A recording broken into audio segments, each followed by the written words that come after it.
Hello again, everyone. Welcome back to the podcast. This is Mr. B, and we are continuing our journey of learning how to talk about dreams in English. In the previous part, we talked about describing dreams in detail and answering questions confidently. Now, in this part, we will focus on something very important. We will talk about emotions, confidence, and motivation, because dreams are deeply connected to how we feel.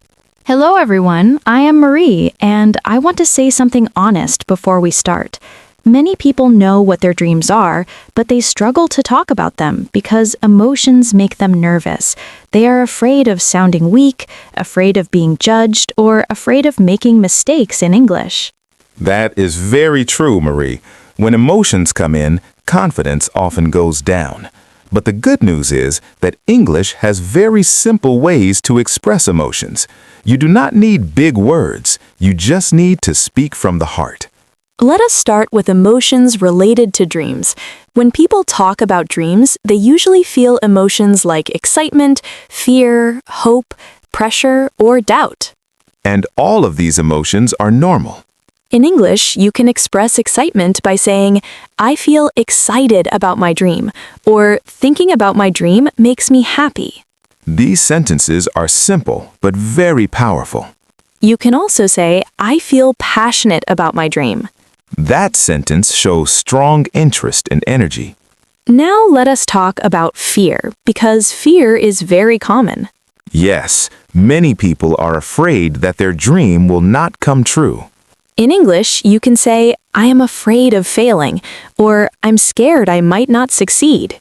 You can also say, "Sometimes I feel insecure about my dream." That sentence sounds very honest and mature. But here's something important. You can talk about fear and still sound confident. Yes, confidence does not mean no fear. Confidence means continuing even with fear. In English, you can say, "I am afraid, but I am still trying." Or, "I know it's difficult, but I want to give my best." These sentences show courage. Now let us talk about doubt. Doubt is when you are not sure about yourself or your ability. In English, you can say, "Sometimes I doubt myself." You can also say, "I am not always confident, but I am learning." That sentence is very natural and realistic. Now, let us talk about motivation. Motivation is what keeps you going. In English, you can express motivation by saying, "I am motivated to work hard for my dream." Or, "My dream gives me strength." That is a beautiful sentence. You can also say, "I remind myself why I started." That sentence is often used by people who are serious about their goals. Now, let us practice using emotions in a conversation. Yes, let us do that. Mr. B, what is your dream? My dream is to help people believe in themselves. How do you feel when you think about your dream? I feel excited and motivated, but sometimes I also feel pressure. Why do you feel pressure? Because I want to do my best, and I do not want to disappoint myself. That is very honest. How about you, Marie? What is your dream? My dream is to speak English confidently and help others learn. How do you feel about that? I feel hopeful and happy, but sometimes I doubt myself. What do you do when you feel doubt? I remind myself that progress takes time. That is a great answer. Listeners should notice something here. We are not using difficult grammar. We're just expressing feelings honestly. Now, let us talk about confidence and speaking. Confidence does not come from perfect English. It comes from practice. Many learners wait until their English is perfect before talking about dreams. But that day never comes. You must start speaking with the English you have now. In English, you can show confidence by saying, "I am still learning, but I am confident." Or, "I may not be perfect, but I believe in myself." Those sentences are very powerful. Now, let us talk about dreams in difficult situations. For example, in interviews. Yes, interviewers often ask, "What is your dream?" or "Where do you see yourself in the future?" This question makes many people nervous. but the answer can be simple and clear. For example, my dream is to grow professionally and contribute to my organization. That sounds confident and professional. You can also say, I want to learn new skills and improve myself. That answer is honest and safe. Now let us talk about talking about dreams with friends. With friends, you can be more emotional.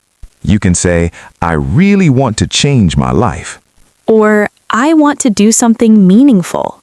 These sentences are very common in friendly conversations. Now let us talk about family conversations.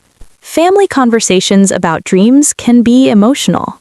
Yes, sometimes families support dreams and sometimes they worry about your future. In English, you can say, my family supports my dream. Or, my family worries about my future, but they care about me. That sentence shows understanding. Now let us talk about encouragement. Encouraging yourself is very important. In English, you can say, I can do this. Or, I will not give up. You can also say, every step matters. These sentences help you stay positive. You can also encourage others. Yes, you can say, keep going, or I believe in you. These small sentences can change someone's mood. Now let us do a small speaking practice. Listeners, pause and repeat after us. My dream is important to me. I am afraid sometimes, but I keep trying. I believe in my journey. I will take one step at a time. Repeat these sentences slowly. Let the words sink in. Now let us talk about something very real. Sometimes dreams fail. Yes, and this is part of life. In English, you can talk about failure honestly. You can say, my dream did not work out. Or, I tried, but it did not succeed. But you can also add hope. For example, I failed, but I learned. Or, this experience made me stronger. These sentences show growth. Now let us talk about redefining dreams. Sometimes dreams change with time. In English, you can say, my priorities have changed. Or, I see my future differently now. That is very mature language. Now let us connect everything. Talking about dreams means talking about emotions, confidence, fear, hope, and growth. And English gives you the tools to do that simply. You do not need to impress anyone. You just need to express yourself. As we move to the next part, we will talk about real-life situations where dreams come up naturally.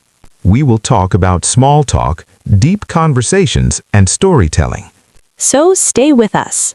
Your voice is getting stronger. Your confidence is growing. And your dreams are still alive. We will continue in the next part.